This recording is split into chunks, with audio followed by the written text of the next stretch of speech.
Krishna, dear devotees, welcome back to the daily readings of Srila Prabhupāda's books, right here in the live studios in Hythe, Kent, southeast England, just near the English Channel. We can practically throw a rock at it, to it, so close.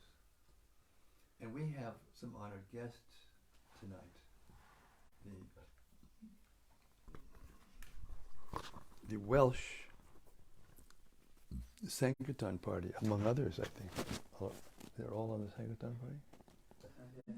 The Welsh Sankirtan party. 10 brahmacharis. They look like strong like bulls. And I'm feeling too much ecstasy in their sangha. And they just got here, so we haven't gotten to know them very well, but we know them well enough just by looking at them. Yeah. The haven. The word Hythe in Anglo-Saxon means haven. And since we've been reading Srila Prabhupāda's books every day here for the last, year and 4 months or something, the atmosphere has changed and it's become more and more like a haven. The world is pulsating with dissension and dissatisfaction and conspiracy theories and activists and protesters, etc., etc., etc. And when you guys came in and I looked at each one of your faces, I could see that there's some miracle going on here. You know, that you could come out and of the world. I mean, we're in the world, but we're not of the world. So if we stay in this world of hearing about Krishna together with like-minded devotees, then we become vaccinated. There's a lot of talk about vaccinations going on nowadays.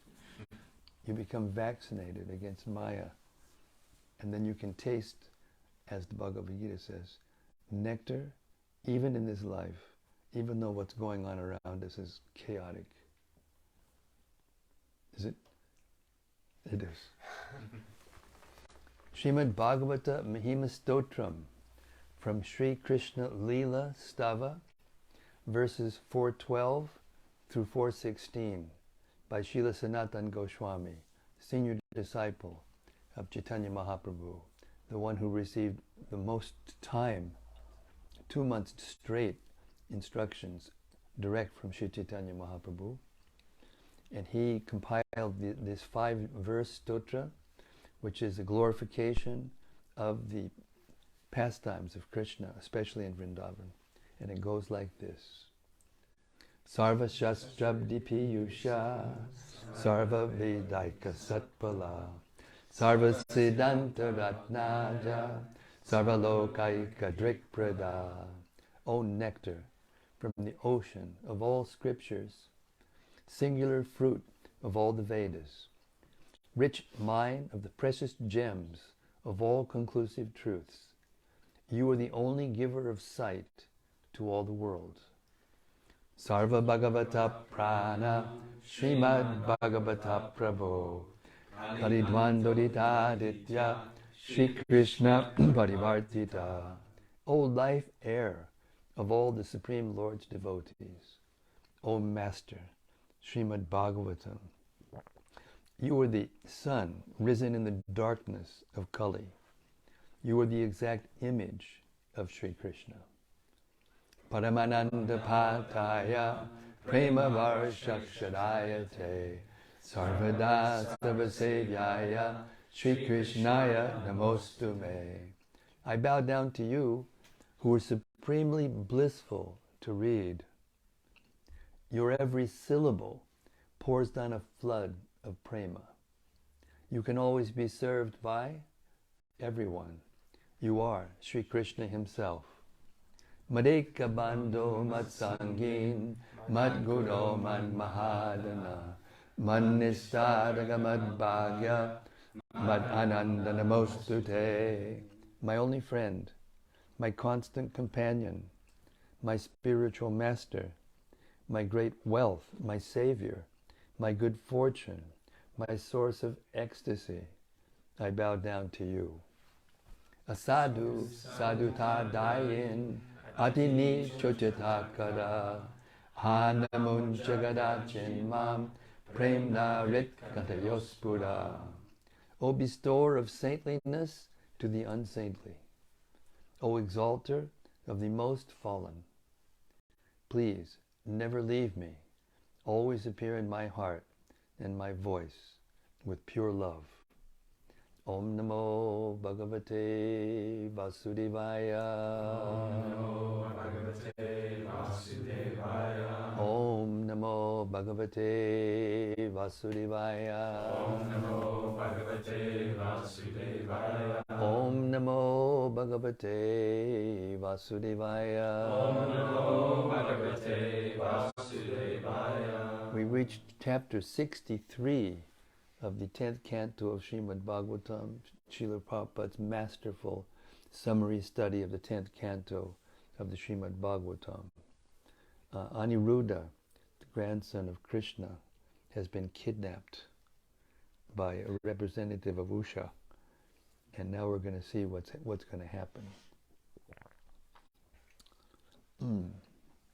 When the 4 months of the rainy season passed, and Aniruddha had still not returned home, all the members of the Yadu dynasty family became much perturbed. They could not understand how the boy was missing. Fortunately, one day the great sage Narada came and informed the family about Aniruddha's disappearance from the palace. He explained how Aniruddha had been carried to the city of Shonitapur, the capital of Bāṇāsura's empire, and how Bāṇāsura had arrested him with the Naga Pasha, even though Aniruddha had defeated his soldiers. This news was given in detail by Narada, and the whole story was disclosed. Then the members of the Yadu dynasty, all of whom had great affection for Krishna, prepared to attack the city of Shonitapur. Practically all the leaders of the family, including Pradyumna, Satyaki, Gada, Samba, Sarana, Nanda, Upananda, and Bhadra, combined together and gathered 12 Akshohini military divisions into phalanxes. Then they all went to Shonitapur and surrounded it with soldiers, elephants, horses, and chariots. Bāṇāsura heard that the soldiers of the Yadu dynasty were attacking the whole city, tearing down various walls, gates, and nearby gardens. Becoming very angry, he immediately ordered his soldiers, who were of equal caliber, to go and face them. Lord Shiva was so kind to Bāṇāsura that he personally came as the commander-in-chief of the military force, assisted by his heroic sons, Kartikeya and Ganapati. Nandishwar, Lord Shiva, seated on his favorite bull, led the fighting against Lord Krishna and Balarama. We can simply imagine how fierce the fighting was. Lord Shiva with his valiant sons on one side, and Lord Krishna, the Supreme Personality of Godhead, and his elder brother, Sri Balaramaji, on the other. The fighting was so fierce that those who saw the battle were struck with wonder, and the hairs on their bodies stood up. Lord Shiva was engaged in fighting directly with Lord Krishna. Pradyumna was engaged with Kartikeya, and Lord Balarama was engaged with Bāṇāsura's commander-in-chief, Kumbhanda, who was assisted by Kupakarna. Samba the son of Krishna, fought the son of Bāṇāsura, and Bāṇāsura fought Satyaki, commander-in-chief of the Yadu dynasty. In this way the fighting was waged. News of the fighting spread all over the universe. Demigods, such as Lord Brahma, from higher planetary systems, along with great sages and saintly persons, siddhas, charanas, gandharvas, all being very curious to see the fight between Lord Shiva and Lord Krishna and their assistants, hovered over the battlefield in their airplanes. Lord Shiva is called Bhutanath because he is assisted by various types of powerful ghosts and denizens of the inferno, bhutas, pretas, pramatas, guyakas, dakinis, pishachas, kushmandas, vitalas, vinakyas, and brahma rakshasas. All kinds of ghosts. Of all kinds of ghosts, the brahma rakshasas are very powerful.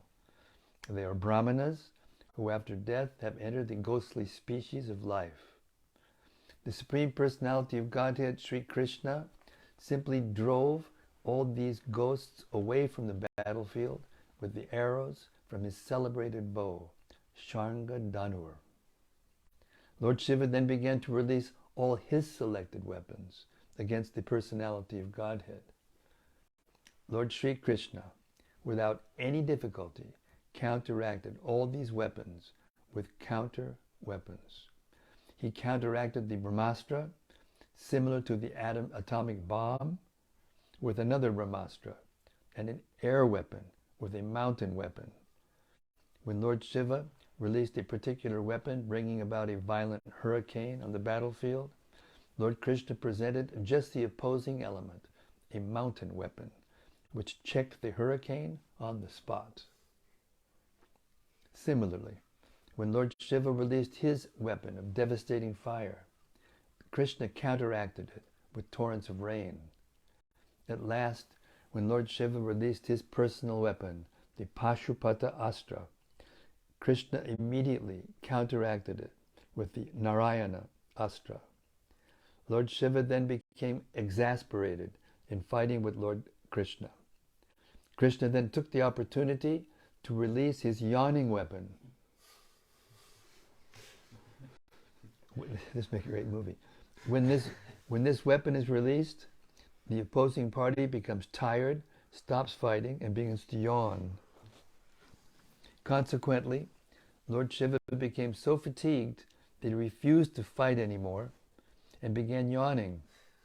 Krishna was now able to turn his attention from the attack of Lord Shiva to the efforts of Bāṇāsura. And he began to kill Bāṇāsura's personal soldiers with swords and clubs.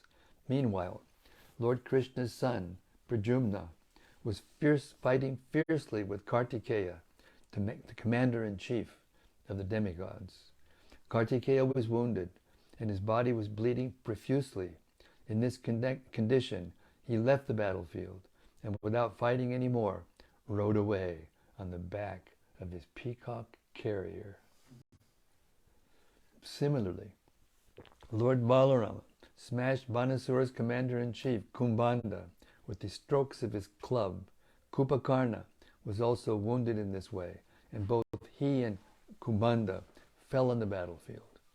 Kumbhanda being fatally wounded, without guidance, all of Bāṇāsura's soldiers scattered here and there. When Bāṇāsura saw that his soldiers and commanders had been defeated, his anger only increased. He thought it wise to stop fighting with Satyaki, Krishna's commander-in-chief, and instead directly attack Lord Krishna. Now, having the opportunity to use his 1,000 arms, he rushed toward Krishna, simultaneously working 500 bows and 2,000 arrows. Such a foolish person could never measure Krishna's strength. Immediately, without difficulty, Krishna cut each of Bāṇāsura's bows into 2 pieces, and, to check him from going further, made the horses of his chariot lie on the ground, so that the chariot broke to pieces. After doing this, Krishna blew his conch shell, Panchajanya. There was a demigoddess named Kotara who was worshipped by Bāṇāsura, and their relationship was as mother and son. Mother Kotara was upset that Bāṇāsura's life was in danger, so she appeared on the scene. With naked body and scattered hair, she stood before Lord Krishna. Sri Krishna did not like the sight of this naked woman, and to avoid seeing her, he turned his face. Bāṇāsura, getting this chance to escape Krishna's attack, left the battlefield. All the strings of his bows had been broken, and there was no chariot or driver, so he had no alternative but to return to his city. He lost everything in the battle. Being greatly harassed by the arrows of Krishna, all the associates of Lord Krishna, the hobgoblins and ghostly bhutas, pretas, and kshatriyas, left the battlefield. Lord Shiva then took to his last resort. He released his greatest death weapon, known as Shivajwara,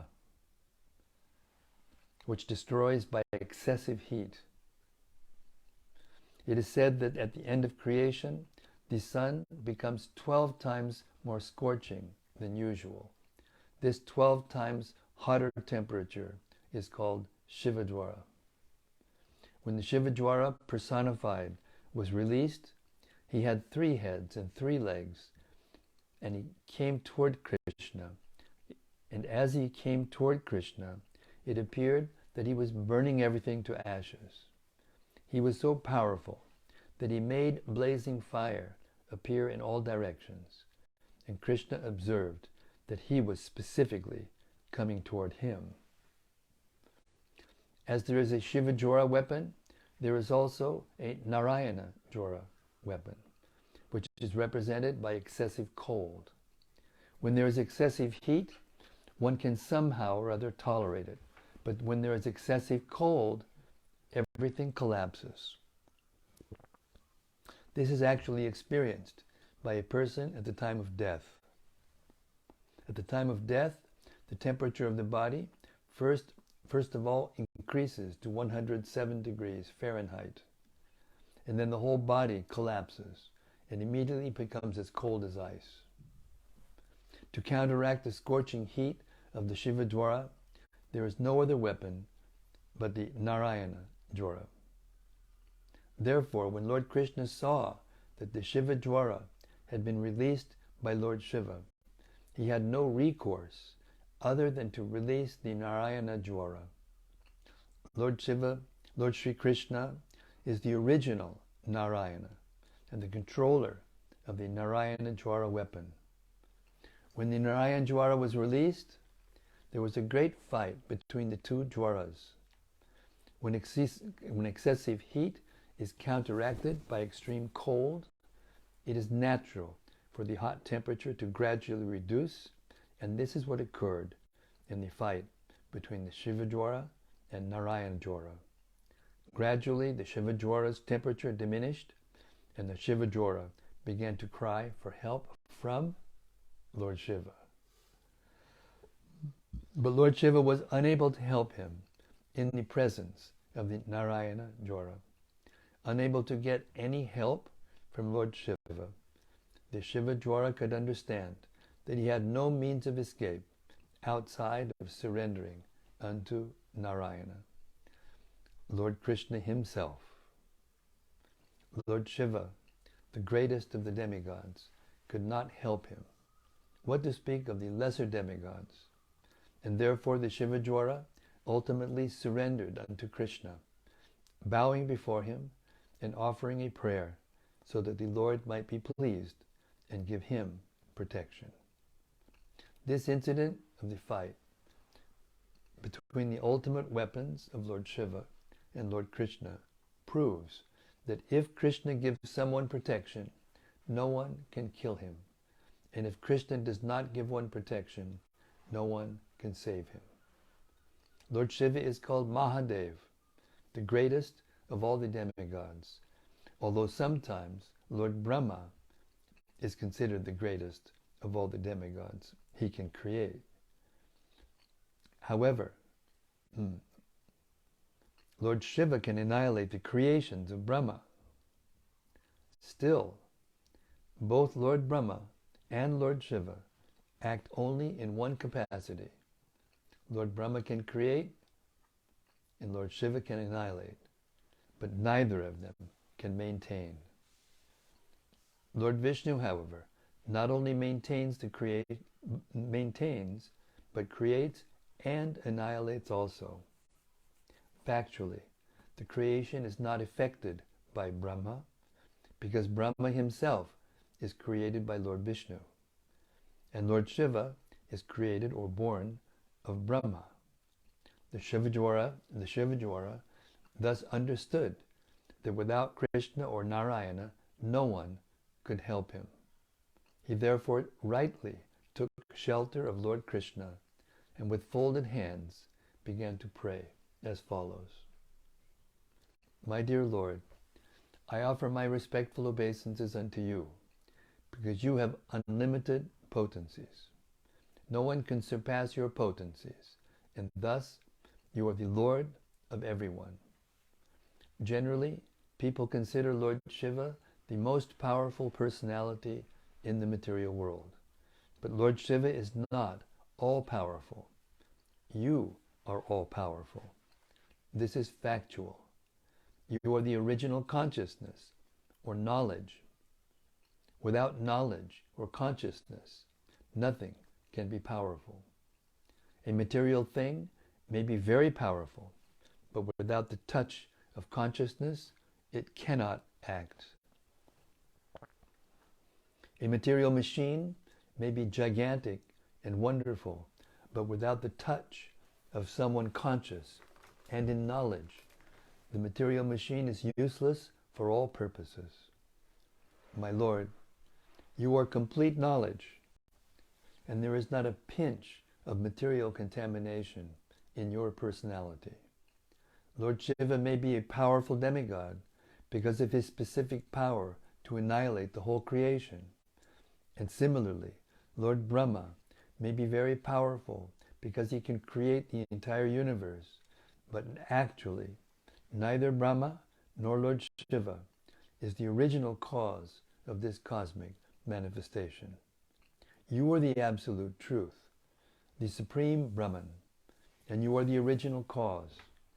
The original cause of the cosmic manifestation is not the impersonal Brahman effulgence. That impersonal Brahman effulgence rests on your personality. As confirmed in the Bhagavad Gita, the cause of the impersonal Brahman is Lord Krishna. Somebody know the verse? Brahmano hi pratishtaham amritasya vishasyacha. This Brahman effulgence is likened to the sunshine, which emanates from the sun globe. Therefore, impersonal Brahman is not the ultimate cause. The ultimate cause of everything is the supreme eternal form of Krishna. All material actions and reactions take place in the impersonal Brahman. But in the personal Brahman, the eternal form of Krishna, there is no action and reaction. The Shivajwara continued, Therefore, my Lord, your body is completely peaceful, completely blissful, and devoid of material contamination. In the material body, there are actions and reactions of the three modes of material nature. The time factor is the most important element, above all others, because the material manifestation is affected by the agitation of time. Thus, natural phenomena come into existence, and as soon as phenomena appear, fruitive activities are visible. As a result of those fruitive activities, a living entity takes his form. He acquires a particular nature, packed up in a subtle body and gross body, formed by the life air, the ego, the 10 sense organs, the mind, and the 5 gross elements. These then create the type of body which later become the root cause of various other bodies, which are acquired one after another by means of the transmigration of the soul. All these phenomenal manifestations are the combined actions of your material energy. You, however, are the cause of this external energy, and thus you remain unaffected by the action and reaction of the different elements. And because you are transcendental to such reaction, and because you are transcendental to such compulsions of material energy, you are the supreme tranquility. You are the last word in freedom from material contamination. I therefore take shelter at your lotus feet, giving up all other shelter. My dear Lord, your appearance as the son of Vāsadeva in your role as a human being is one of the pastimes of your complete freedom. To benefit your devotees and vanquish the non-devotees, you appear in multi-incarnations. All such incarnations descend in fulfillment of your promise in the Bhagavad Gita, that you appear as soon as there are discrepancies in the system of progressive life. When there are disturbances by irregular principles, my dear Lord, you appear by your internal potency. Your main business is to protect and maintain the demigods and spiritually inclined persons, and to maintain the standard of material law and order. Considering your mission of maintaining such law and order, your violence toward the miscreants and demons is quite befitting. This is not the first time you have incarnated. It is to be understood that you have done so many, many times before. My dear Lord, I beg to submit that I have been very greatly chastised by the release of your Narayana Jwara, which is certainly very cooling, yet at the same time severely dangerous and unbearable for all of us. My dear Lord, as long as one is forgetful of Krishna consciousness, driven by the spell of material desires, and ignorant of the ultimate shelter at your lotus feet, one who has accepted this material body becomes disturbed by 3 miserable conditions of material nature. Because one does not surrender unto you, he continues to suffer perpetually. After hearing the Shiva Jwara, Lord Krishna replied, O 3-headed one, I am pleased with your statement. Be assured that there will be no more suffering from you from the Narayana Jwara.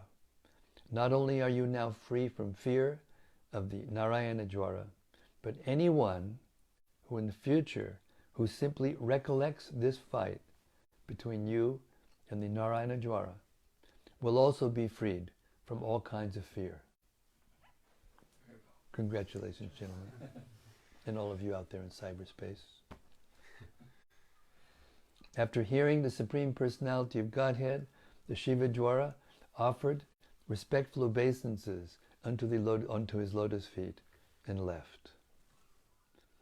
In the meantime, Bāṇāsura somehow or other recovered from his setbacks and with rejuvenated energy returned to fight. This time, Bāṇāsura appeared before Lord Krishna, who was seated on his chariot with different kinds of weapons in his 1,000 hands. Very much agitated, Bāṇāsura splashed his different weapons upon the body of Lord Krishna like torrents of rain. When Lord Krishna saw the weapons of Bāṇāsura coming at him, like water coming out of a strainer, he took his sharp-edged Sudarshan disc and began to cut off the demon's 1,000 arms, one after another, just as a gardener trims the twigs of a tree with sharp cutters.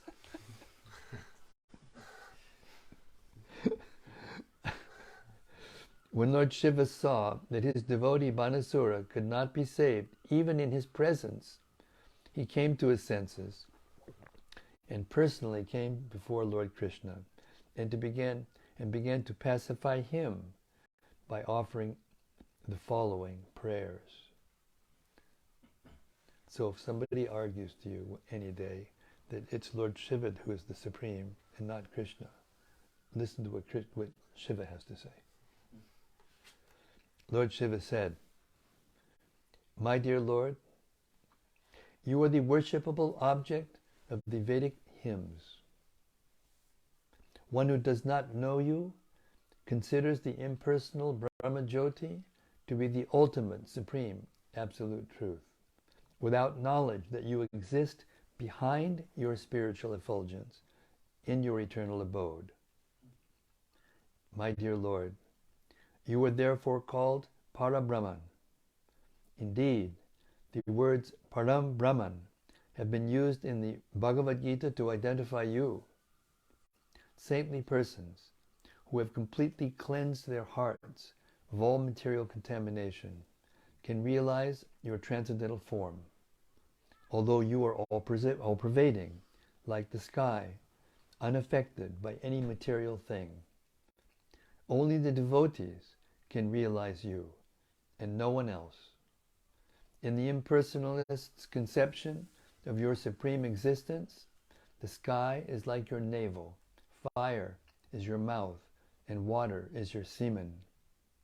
The heavenly planets are your head, all the directions are your ears, the earth, Urvi, is your lotus feet, the moon is your mind, and the sun is your eye. As far as I am concerned, I act as your ego. The ocean is your abdomen, and the king of heaven, Indra, is your arm. Trees and plants are the hairs on your body, the clouds are the hair on your head, and Lord Brahma is your intelligence. All the great progenitors, known as Prajapatis, are your symbolic representatives, and religion is your heart. The impersonal feature of your supreme body is conceived of in this way, but you are ultimately the supreme person. The impersonal feature of your supreme body is only a small expansion of your energy. You were likened to the original fire, and your expansions are its heat, are its light and heat.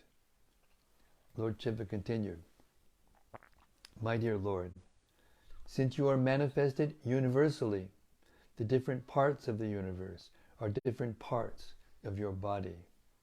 And by your inconceivable potency, you can simultaneously be localized and universal. In the Brahma Samhita, we also find it stated that although you always remain in your abode, Goloka Vrindavan, you are present everywhere. As stated in the Bhagavad Gita, you appear in order to protect the devotees, and thus your appearance indicates good fortune for all the universe. All of the demigods are directing different affairs of the universe by your grace only. Thus, the 7 upper planetary systems are maintained by your grace. At the end of this creation, all manifestations of your energies, whether in the shape of demigods, human beings, or lower animals, enter into you, and all immediate and remote causes of the cosmic manifestation rest in you without distinctive features of existence. Ultimately, there is no possibility of distinction between you and any other thing on an equal level with you or subordinate to you. You are simultaneously the cause of this cosmic manifestation and its ingredients as well. You are the supreme whole, one without a second. In the phenomenal manifestation, there are 3 stages: the stage of consciousness, the stage of semi-consciousness in dreaming, and the stage of unconsciousness. But your Lordship is transcendental to all these different material stages of existence. You exist, therefore, in a fourth dimension, and your appearance and disappearance do not depend on anything beyond yourself. You are the supreme cause of everything, but of you there is no cause. You yourself cause your own appearance and disappearance. Despite your transcendental position, my Lord, in order to show you 6 opulences and advertise your transcendental qualities, you have appeared in your different incarnations, fish, tortoise, boar, Nrsimha, Keshava, and others. By your personal manifestation, you have appeared as different living entities by your separated manifestations. By your internal potency, you appear as the different incarnations of Vishnu, and by your external potency, you appear as the phenomenal world. On a cloudy day, to the common man's eyes, the sun appears to be covered. But the fact is that because the sunshine creates the cloud, the sun can never actually be covered, even though the whole sky may be cloudy. Similarly, less intelligent men claim that there is no God, but when the manifestation of different living entities and their activities is visible, enlightened persons see you present in every atom through the medium of your external and marginal energies. Your unlimitedly potent activities are experienced by the most enlightened devotees. But those who are bewildered by the spell of your external energy identify themselves with this material world and become attached to society, friendship, and love. Thus they embrace the threefold miseries of material existence and are subjected to the dualities of pain and pleasure, sometimes drowning in the ocean of attachment and sometimes being taken out of it. My dear Lord, only by your mercy and grace can the living entity get the human form of life, which is a chance to get out of the miserable condition of material existence. However, a person who possesses a human body, but who cannot bring his senses under control, is carried away by the waves of sensual enjoyment. As such, he cannot take shelter of your lotus feet and thus engage in your devotional service. The life of such a person is very unfortunate, and anyone living such a life of darkness is certainly cheating himself and thus cheating others also. Therefore, human society without Krishna consciousness is a society of cheaters and the cheated. My Lord, you are actually the dearmost super soul of all living entities and the supreme controller of everything. The human being who is always illusioned is afraid of ultimate death. A man who is simply attached to sensual enjoyment voluntarily accepts the miserable material existence and thus wanders after the will-o'-the-wisp of sense pleasure. He is certainly the most foolish man, for he drinks poison and puts aside the nectar. My dear Lord, all the demigods, including myself and Lord Brahma, as well as great saintly persons and sages who have cleansed their hearts of material attachment, have, by your grace, wholeheartedly taken shelter of your lotus feet. We have all taken shelter of you, because we have accepted you as the Supreme Lord and the dearmost life and soul of all of us. You are the original cause of this cosmic manifestation. You are its supreme maintainer, and you are the cause of its dissolution also. You are equal to everyone. the most peaceful, supreme friend of every living entity. You are the supreme worshipable object for every one of us. My dear Lord, let us always be engaged in your transcendental loving service so that we may get free from this material entanglement. Finally, my Lord, I may inform you that this Bāṇāsura is very dear to me. He has rendered valuable service unto me. Therefore, I want to see him always happy. Being pleased with him, I have assured him safety. I pray to you, my Lord, that as you were pleased with his forefathers, King Prahlād and Bali Maharaj, you will also be pleased with him.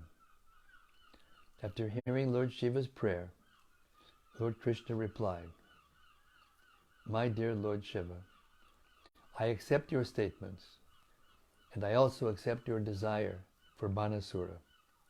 I know that this Bāṇāsura is the son of Bali Maharaj, and as such, I cannot kill him, for that is my promise. I gave a benediction to King Prahlād that the demons who would appear in his family would never be killed by me. Therefore, without killing this Bāṇāsura, I have simply cut off his arms to deprive him of his false prestige. The large number of soldiers he was maintaining became a burden on this earth, and I have killed them all to minimize the burden. Now he has 4 remaining arms, and he will remain immortal, unaffected by material pains and pleasures.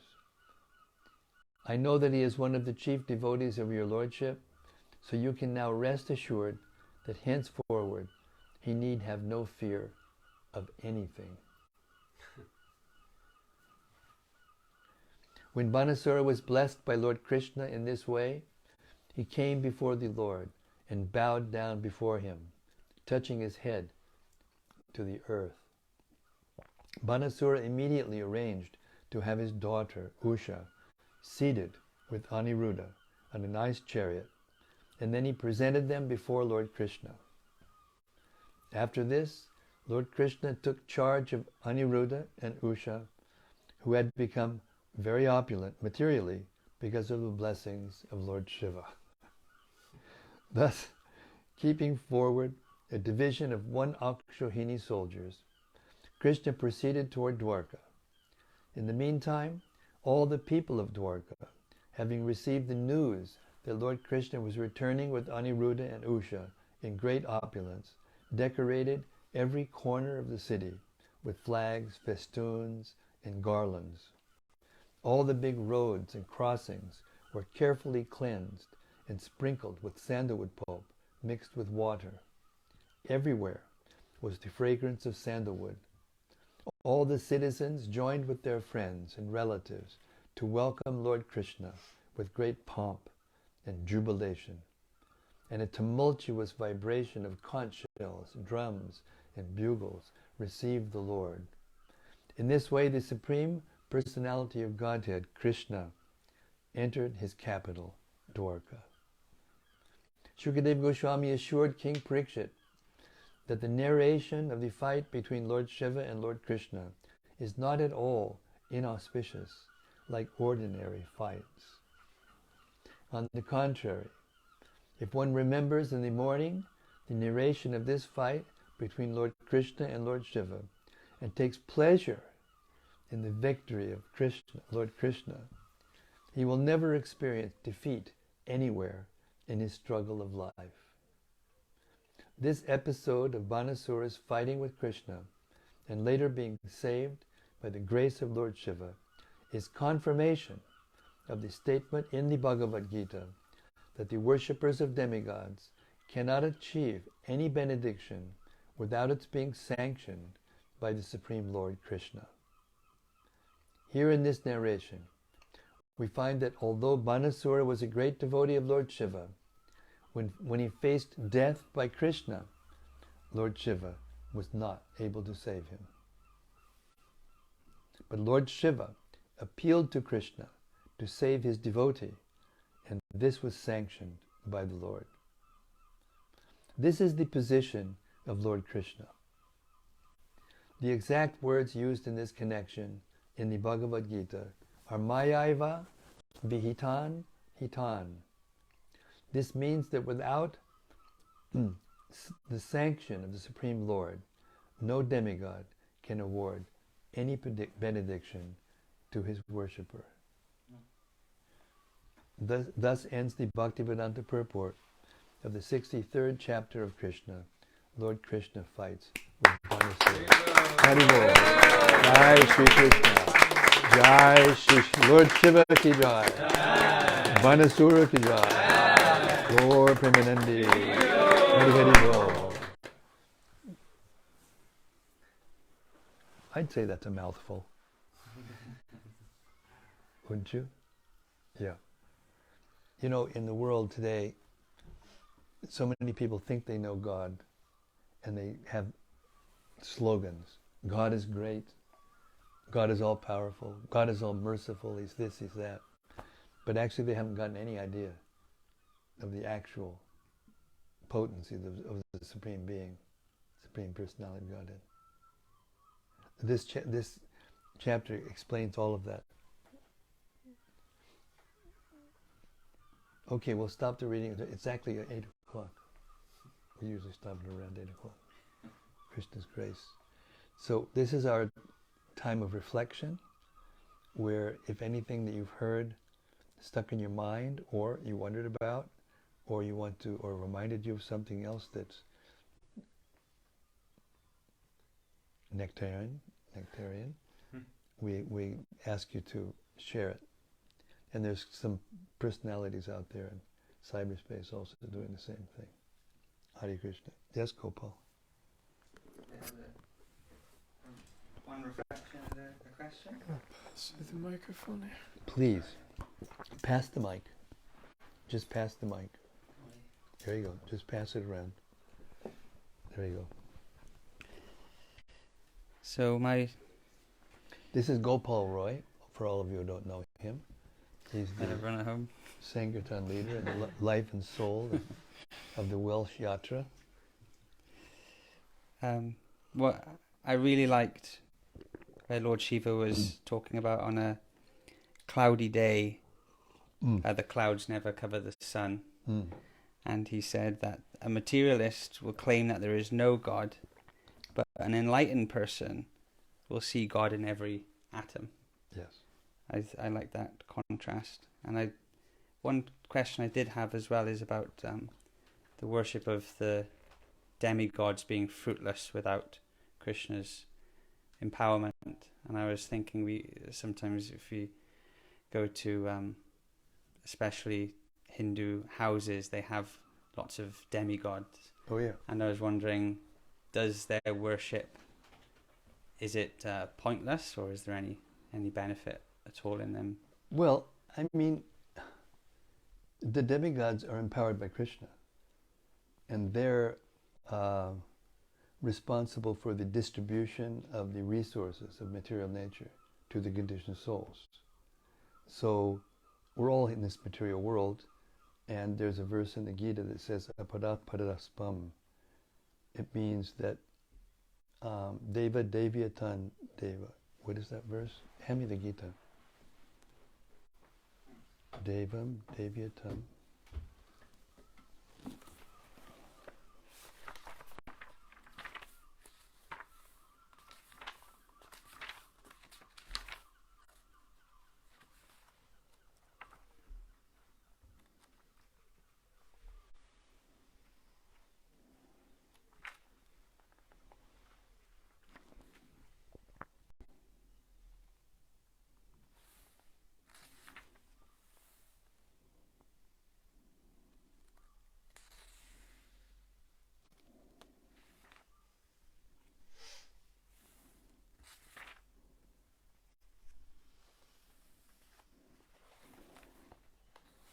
I thought it was in the third verse. Maybe it's in the second chapter. We'll get it. We'll get it.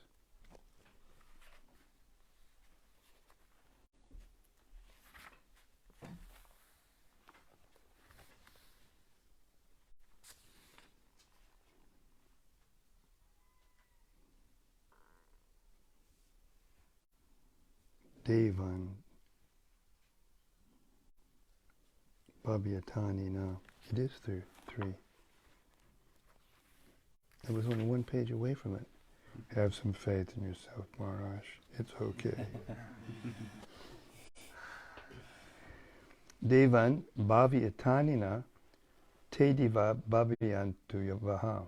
Parasparam, that's what I remember. Parasparam Bhavyanta Shreya Paramavamshita. Demigods, being pleased by sacrifices, will also please you. And thus, by cooperation between men and demigods, prosperity will reign for all. So it's not a bad thing to appreciate powerful beings, but to appreciate them separately from Krishna, not as representatives of Krishna, that causes problems. And you may get some material benefit. You worship any powerful person. If a person gets close to a prime minister of a country or some big leader, they get benefits. But the benefits are temporary. They're temporary, and they cause confusion, and they distract one from the real goal of life. And therefore, when it comes time to leave the body, and who will not leave the body? Anybody here? Anybody? Anybody? Free? Oh, okay. Everybody has to leave the body. Even Lord Brahma has to leave the body. So the benefits are, they may appear to be great at the moment, depending on where you are and what else is around you. But when it comes time to leave the body, then it does you no good at all. It's completely useless.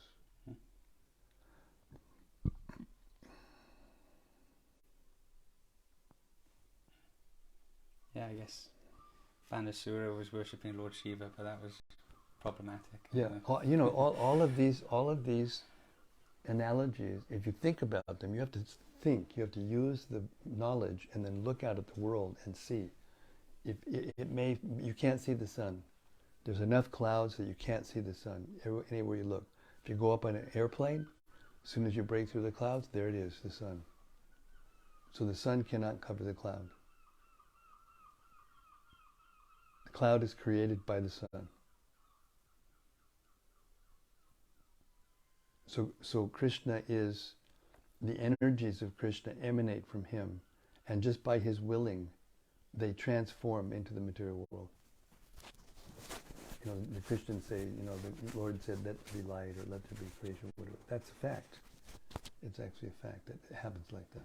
He just decides, and the material existence comes into existence, the energy, and then by the combination of the souls that have decided to stay in the material world and try to enjoy without Krishna, the reactions of the energy in them causes reactions, and then all the bodies and the various, we have some different bodies out here called seagulls.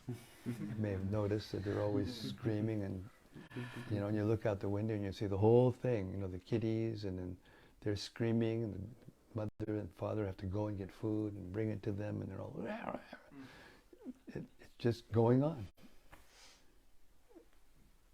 But when in the human form of life, we can hear this. We can hear this, and we can understand actually where things came from, and where we came from, and where we're going.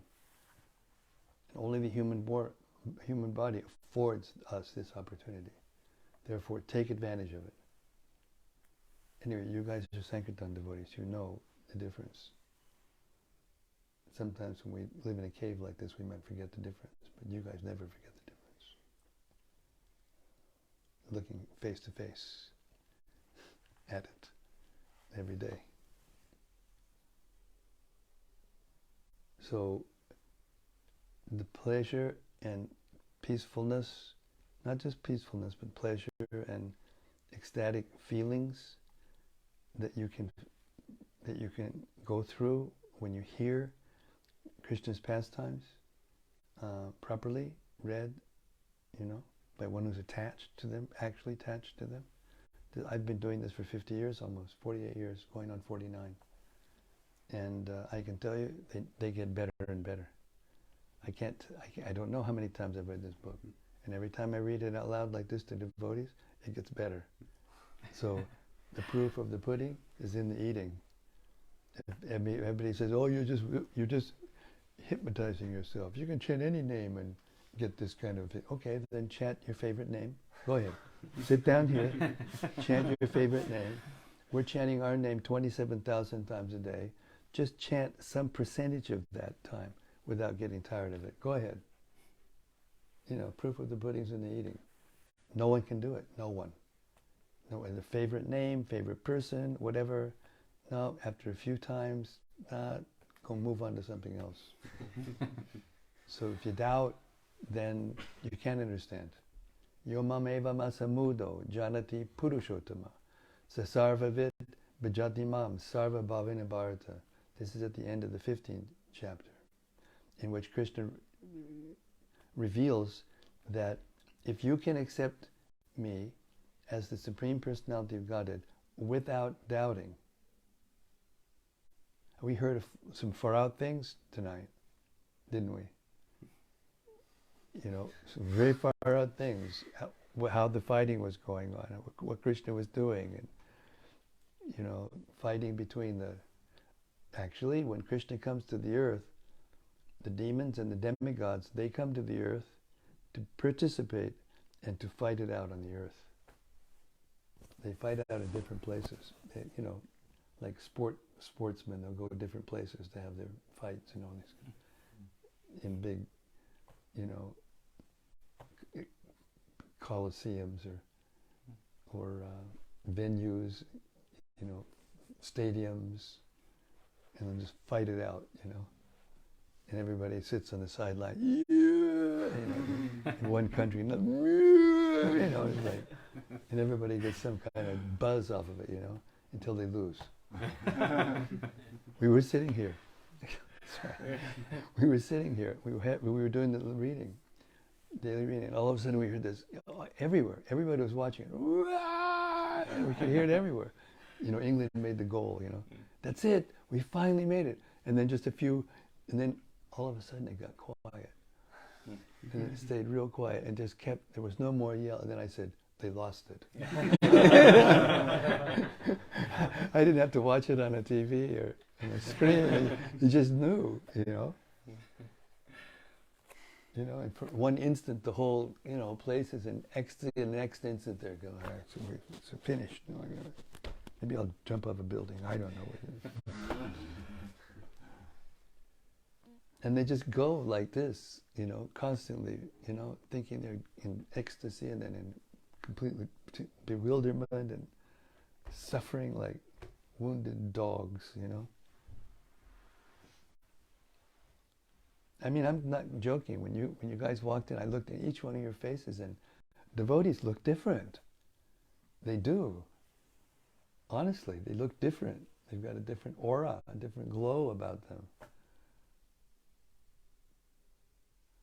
So just use your imagination or use your intelligence and just project what it would be like to be with Krishna, you know, and devotees whose bodies are all like Krishna's bodies. They're not Krishna's bodies, but they're made of the same stuff, the same spiritual energy.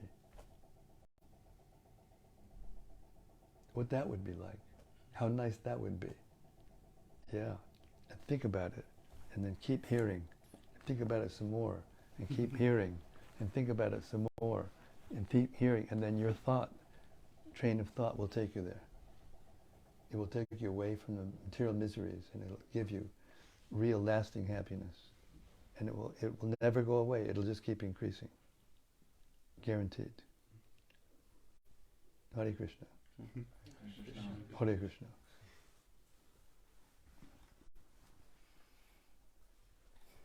Anybody out there in cyberspace have something more to?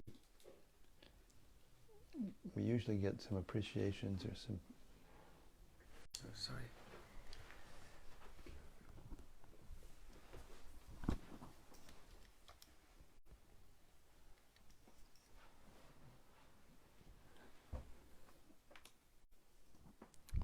First is something from Bhaktivedanta. Bhakti Charlie. Haribo! Charlie Davison. Okay, Bhakti Charlie, you got a fan club over here. This had better be good. He says, Haribo Maharaj and all glories to the Welsh boys with a heart.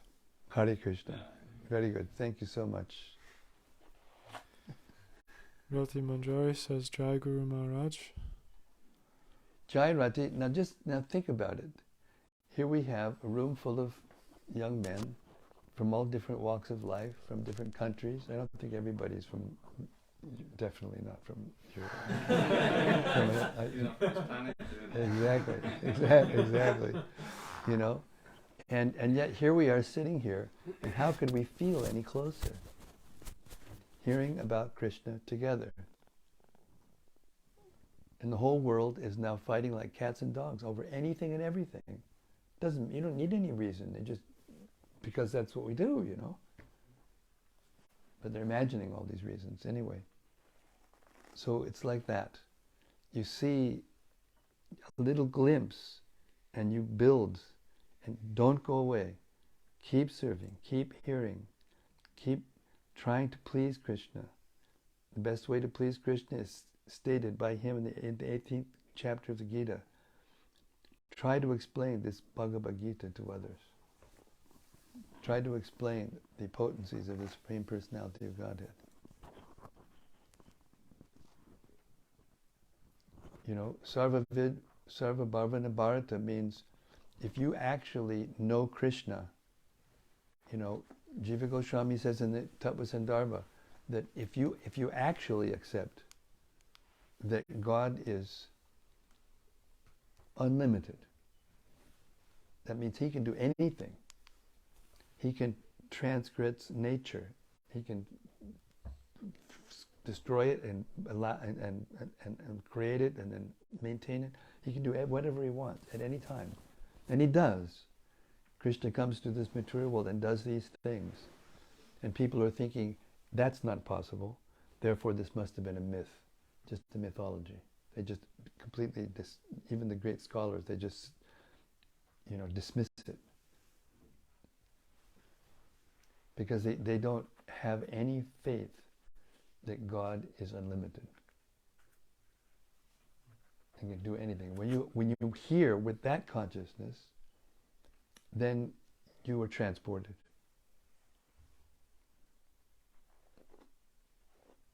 What else? Some more from Rati Manjari. Haribo Rati. She says, Dear Guru Maharaj, please accept my humble obeisances. Thank you for this exciting reading. It was really good also to hear the loud applause and cheers by the local devotees. Happy to see you in a live assembly of devotees. It reminds me of your readings in Houston and Folkestone. Yeah. All glories to the Sankirtan devotees. Yeah, all glories to the Sankirtan devotees. All glories to the Krishna book. This is my favorite book of all the books we've read. We've done a lot. You know, over 1,000 now. We have over 1,000 videos in the YouTube. Chaitanya Charitamrita cover to cover, Bhagavatam cover to cover, Bhagavad Gita cover to cover, Priya Bhagavatam cover to cover. No joke. It's quite a library. Yeah. No joke. And it's there now, you know, for posterity to listen to.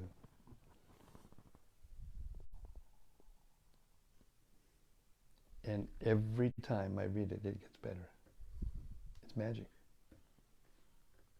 And when you read out loud to yourself and you hear the absolute truth from your own mouth into your own ear, then what happens?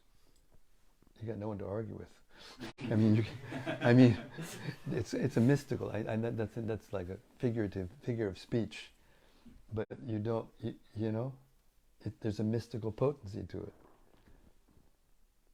So if you're ever in anxiety anywhere, even out on Sankirtan or any time, everybody gets an anxiety. Sit down wherever you are. Take any one of these books. Just open it up and read it. Never mind where. And you'll be free from anxiety in 5 minutes. End of story. Okay.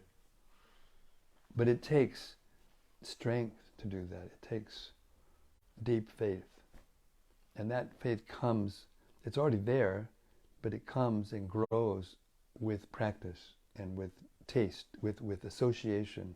The more you associate with something, the more you understand it and the more taste you get for it.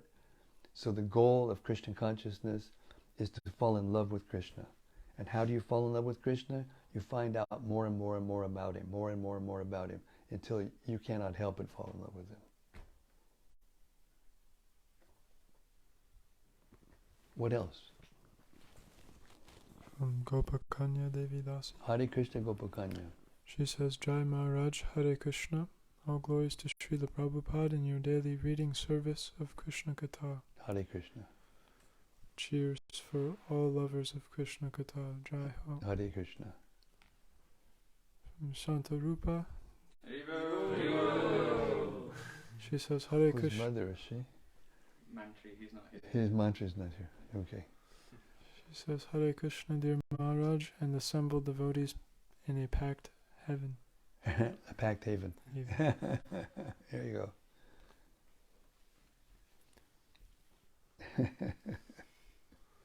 From Bhakti Noel. Mm. She says, Hare Krishna, dear Vermont. Maharaj. She's in Vermont, in the United States. Please accept my humble obeisances. Thank you, as usual, for delivering the mail to us conditioned souls. Hare Krishna. It is lovely to hear all of the voices of the assembled devotees there with you. Mm. All glories to Śrīla Prabhupāda. All glories to your service. All glories to Śrīla Prabhupāda. All glories to his service. All glories to service to him.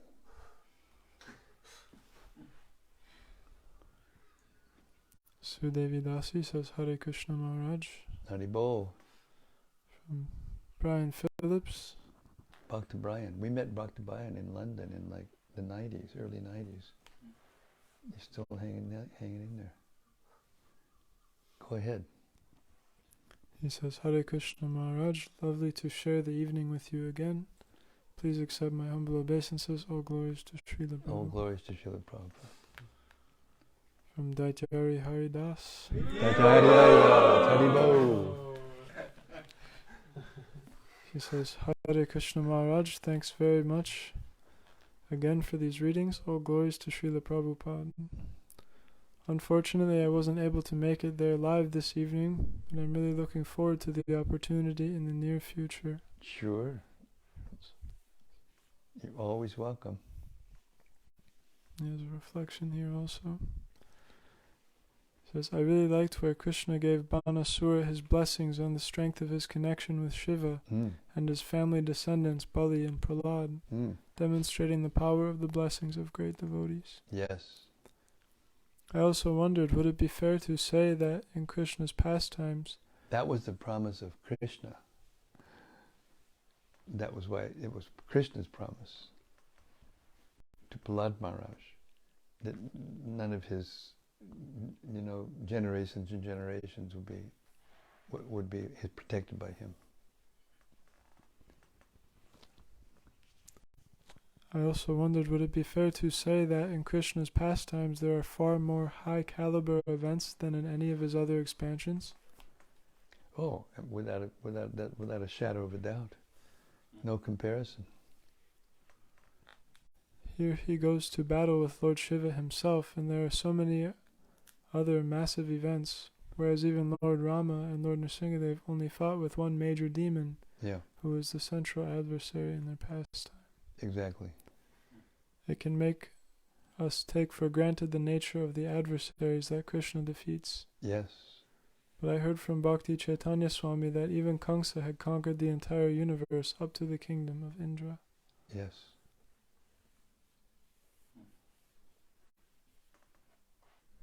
Yes, you can tell the nature of a person by his friends, and you can also tell the nature of a person by his enemies. Both. From Anandamurti Devi Dasi. She's in Japan, Osaka. She says, Jai Guru Maharaj, please accept my respectful obeisances. All glories to Śrīla Prabhupāda.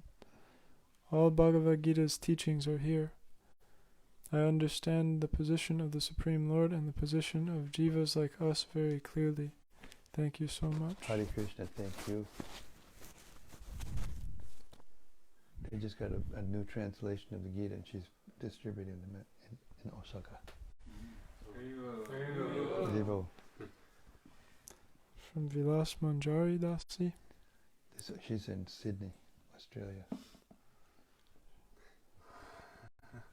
She says, Dear Maharaj, please accept my humble obeisances. I really appreciated the visual poetry in this chapter, such as the weapons of Bāṇāsura came at Kṛṣṇa like the water out of a strainer. Yeah. And Krishna cut them off like a gardener trims the twigs of a tree with sharp cutters. Everybody appreciated that one, I think. That was funny. The battle really came to life with this imagery. Yes. It's so exciting to hear about Krishna's activities. Yes, the Bhagavatam is perfect. It is perfect. And we know that we don't need any other book besides the Bhagavatam, actually. We know that because Vyāsadeva himself, who brought it into this material world, after editing all the Vedas, after editing all the Puranas, and compiling himself the Vedanta Sutra, and then the Mahabharata, which is like a summary of all the Puranas and Itihasas, he still wasn't satisfied. After all of that, he still wasn't completely satisfied. And Narada Muni shows up and he says, the reason is because you stressed a lot of different things, and you covered over that Krishna is the Supreme Personality of Godhead. So you should just concentrate on that. And then he went into a trance, remember? About first canto. He went into a trance, and then he saw the Bhagavatam. And every day we chant that, we recite that prayer by Sanatana Goswami that the Bhagavatam is Krishna. It's a literary incarnation of Krishna. So this is the point. By hearing and trying to understand, and hearing and trying to understand, and holding these things in our memory, gradually you'll actually be able to experience or taste yourself that Krishna is present in the holy name. He is present in the Bhagavatam. He is present in his devotional service. He's present in his form. And what the little thing that we just do a little thing here, and the whole atmosphere becomes ecstatic. Just by reading Prabhupada's books day in and day out. And let other people fight over whether it's this or that word, this word or that word.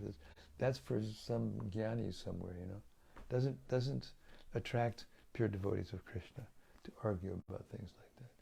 But if you hear without argument, then you get this taste.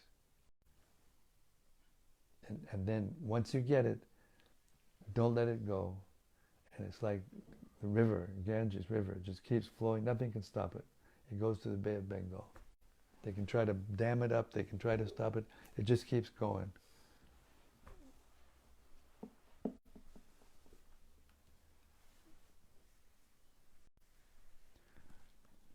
A question from Rati Manjari.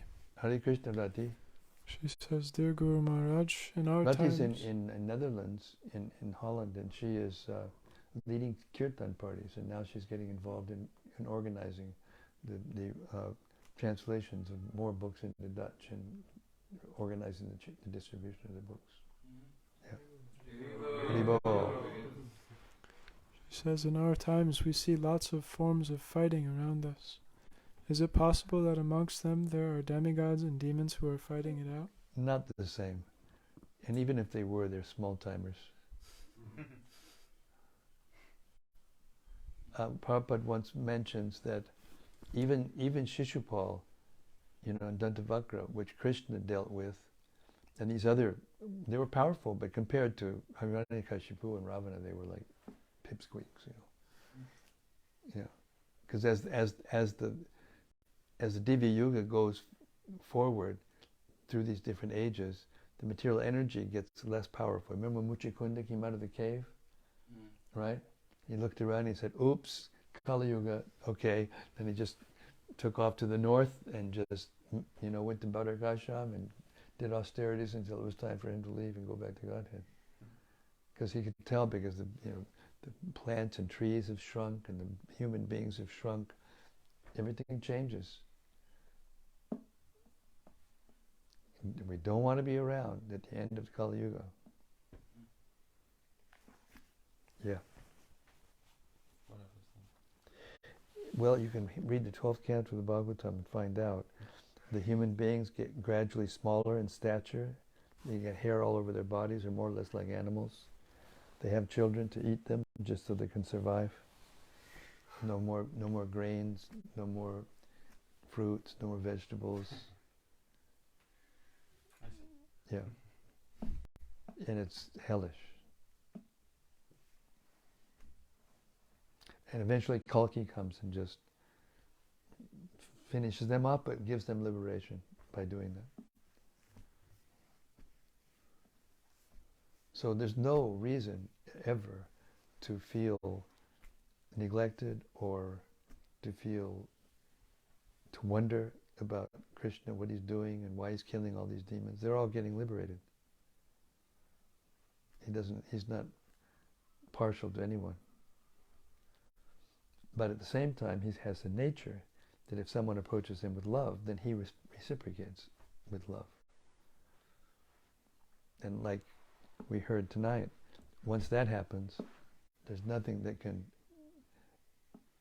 stop you. Nothing can cover you or bewilder you about what's actually going on here. It takes time, though, and it takes practice, and it takes austerity, and holy name and devotional service. That's it. Anything else? A question from Vyāsadeva. Vyāsadeva, she's in Sydney. She says, Maharaj, could you explain a little more about the fourth dimension of consciousness that Lord Shiva describes? Yes, that's the consciousness that is always manifest. That's aprakat. It's in the fourth level of consciousness. There are no modes of nature. So 3 modes of nature. Then there's one nature, fourth dimension. And the forms there are made of the same energy that Krishna's form is made of. The individual bodies of the souls are the same as their bodies. The souls are same as the body, made of Satchidananda. We're always looking to stay alive and avoid death. Every living entity, even the birds and the insects and other living entities, always wanting to know. You know, you see these birds are always running around and looking. Of course, they're always looking for food, but they fly and they perch themselves up here, and then they fly and perch themselves up there, and they want to know, they want to see and get to know. And they're all looking for happiness, chasing each other for sex, for some kind of temporary pleasure.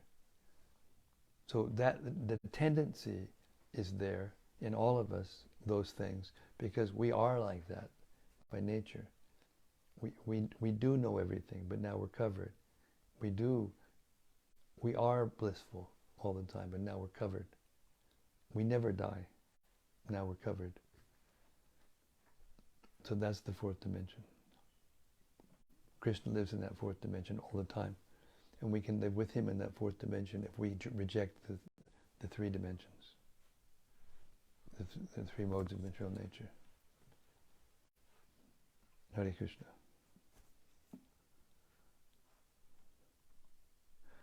Okay, so I would love to actually stay up with everybody and just keep going like this for long periods of time. I've done it many times before in my life, in the last 50 years. But I'm in convalescence, actually, after these surgeries. So I have to take care. So I thank you so much for coming. Will we see you tomorrow night? Oh, fantastic. And you're giving us life. You bring this Sankirtan, bring the spirit of Sankirtan. Like we're jumping into a river. Hare Krishna. Thanks for letting us come and soak up your association. Thank you. Thank you, everybody. Thank you very much. Thank you.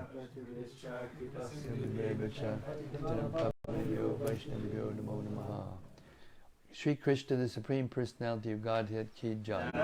Samaveda Bhaktivedanta ki jai. Gaur Premanandi. See you tomorrow night, same time, same place, same topic.